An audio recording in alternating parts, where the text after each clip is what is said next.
I found the Jedi! Ah!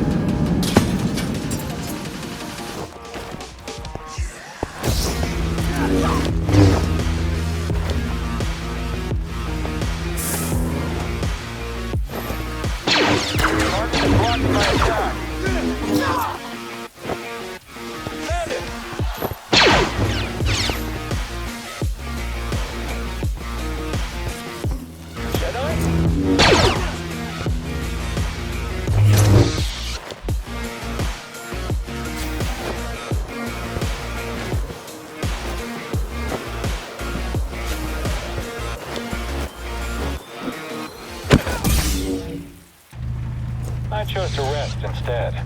That's how I prepare. That's how you prepare for death. Rest when you're dead, Stormtrooper.